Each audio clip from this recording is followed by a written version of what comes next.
menuju kawasan ciri khas Palawas.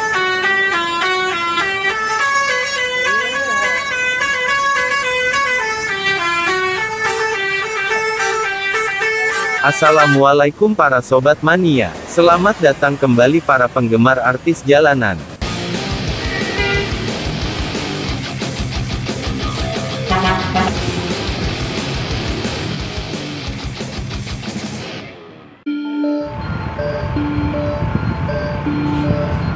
Palala, pendatang baru di lintas Sumatera, mampu curi perhatian para pengguna jasa layanan transportasi darat ini.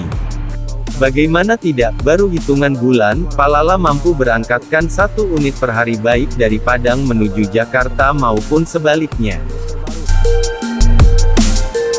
Tentu ini bukan perkara mudah bagi perusahaan otobus baru. Namun tidak bagi bis Palala yang kabarnya merupakan bis kepunyaan orang Solok. Bis ini langsung mendapat tempat di hati para penggemar bis.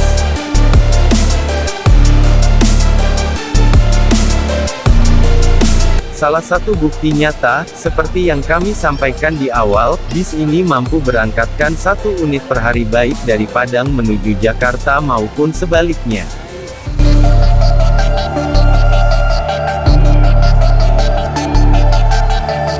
Dan bukti lainnya, follower akun Facebook dari bis Palala ini langsung meroket. Tidak ada salahnya untuk mencoba untuk yang sering bepergian dengan moda transportasi darat ini. Dengan kemewahan fasilitas yang disuguhkan yang tidak diragukan lagi.